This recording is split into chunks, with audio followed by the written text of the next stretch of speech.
Hey fellow tennis nerds, I hope all is well. Today I sit down with an ex-ATP pro, José Hernández-Fernández, also called Bebo. He's a friend of mine and a great player and person who has a lot to share about his life on tour, the learnings he acquired, and what can be done to make tennis a better professional sport. I hope you enjoy our conversation as much as I did. Have a nice day now and don't forget to play some tennis. Today I'm here with a friend of mine, Bebo, he's called. Very, very strong player when he played. He retired in 2020 from the Dominican Republic, which is also interesting. It's a small nation and not maybe known for their tennis, but for their hospitality and tourism in a beautiful place. And you're from a tennis family. So how did tennis start for you? Well, basically, my mom is a huge tennis fan. Yeah. Well, now he's becoming into paddle fan, but back in the day, she used to play a lot of tennis. She used to be part of the Dominican national team. So yeah, instead of getting a babysitter, she got me a tennis coach. So that's how I got introduced to the sport. And how young were you then? I was around 7, 8 years old. Oh, it's pretty late, Yeah, no? yeah. Well, I mean, Dominican is not a country that tennis is the big sport, you know. So it was very selected. It was very, back in the day, there was not a lot of tennis academy. Not even now. Like there's like tennis clubs and there's like training going on, but performance tennis academy, I don't think, if there's one, maybe it's a lot. 7, 8 was a good age for me to like introduce to the sport, and you know, it's been a wonderful ride so far. When you retired, was it a difficult decision for you, like to make that call? Well, it's always a difficult decision where you've been doing something For your whole life? For my whole life, pretty much. 22 years, if we count from 8 to 30, when 4 years ago when I decided to retire from the sport. It was a tough decision. I'm still in the healing process. It was not easy, but tennis is always going to be around me. Tennis is always going to be part of my life. It made me who I am today. Yeah. So a lot of gratitude and a lot of love for the sport. What happened? Did you get injured, or you just felt like it was enough with all the travel and all the costs? No, I mean, COVID hit. Yeah. So the comeback to the sport was a bit tougher. Back in the day, there was no tournaments going on. No. It was a bit tough. Then I got a job offer, so I was like, putting all the pros and cons. So yeah, I just decided to move on and continue another journey. Yeah. I think many players stopped playing during COVID. Like the COVID thing was such a stop in your life for everyone, of course. But for tennis, like, I'm traveling all year playing these tournaments, and suddenly, like, okay, you can't travel, you can't play tennis even in any case. So what do? You have to kind of like think of something quickly, yes, right? Absolutely, absolutely. And for me, it was a point of reflection in my life, and I thought it was the great time for me to move on. Yeah. I think that was a mature decision. Sometimes you have to think about, like, okay, what are my options? Do I only want to play tennis? Do I have other things I want to pursue? Or can I pivot your tennis love as well? Like, you can be like you've now been working as a coach. You were traveling also with a Chinese player now, John Yen. I think I pronounced that so. But is coaching something you like doing? You've been really into, or you feeling like? Well, I had no option. This job offer was as a tennis coach. Yeah. So it's not like I really had any option. And of course, playing 22 years in the sport is something that I'm mastered at. Yeah. Not that I'm a master coach, but I'm familiar with the sport. Let's put it this way. So I got this coaching offer, and it's something that I've been trying to see whether I like it, whether I want to keep going. So yes, a couple of months ago in February, this Chinese tennis player contacted me, and it was a whole different perspective. I've been coaching juniors tennis, and now coaching her as a professional WTA player was a whole different ball game, and I quite liked it. It was fun. It was a good opportunity for me to see tennis in another different perspective. So Yeah. And you had some success. Like her results were pretty good during that time. No? Yes, luckily, luckily, yeah, coincidence, I don't know, but she had a good run. She won her first WTA title, um, quarterfinals in Indian Wells, Yeah, I remember that. Yeah. and she went from 70 to 37 in the world. So it's a huge jump. Yeah, So yeah, yeah. I also experienced the behind the scenes of the big success in the tennis. Yeah. And it's unbelievable how the mental game, being in peace with yourself, also plays an important role in a tennis player. Yeah, mental tennis is kind of everything. And when I think also as a coach, like if you have a player that's doing well, you're on the high, right? So it feels easy. But the worst part of a coaching experience must be when the player is not doing well, and it's like it's going like not so positive, right? Yes, unfortunately, I mean, tennis is a sport of results. Yeah.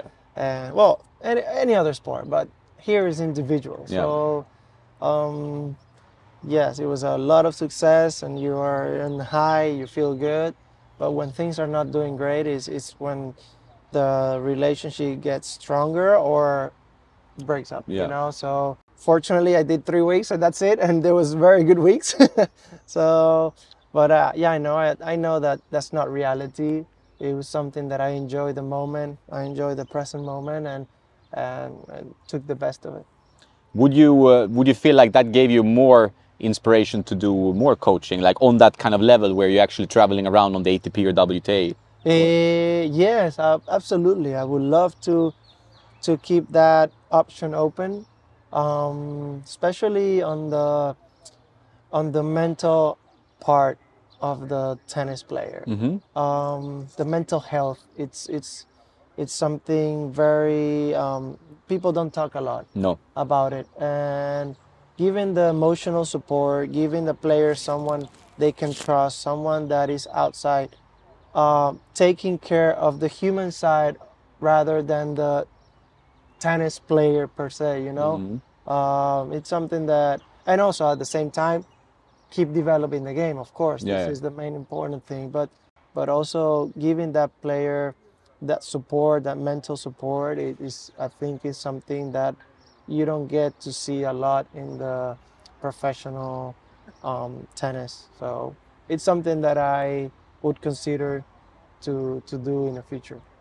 No, but I think the mental part of tennis is becoming a little bit more in the spotlight because as a player, like you said, you're alone, right? I think it's a struggle, and the players are young. When you played as a pro, how did was that your strength? Because you're such a positive guy. Every time I see you, you have such positive energy, and I think most people who know you feel that's exactly the same. But is that something you struggled with as a player, or was that a strength for you that you could be positive, you could turn it into a positive even when things were not going well? Well, I don't know if it's strength, but at least I was conscious where things were coming from. I think I call tennis the sport of life because in any level, what happens on court is a reflection of your life outside of it. You know, frustrations, the dark side of you, anger, love, all these emotions that come out on a tennis court, regardless the outcome, regardless of where you are in your career, it's a pure reflection of the outside. And you know, people say like, if I would be number 10 in the world or number X in the world, but that person that is on that ranking also has his own little things, you know. Let's put an example. I've been watching Nadal nowadays.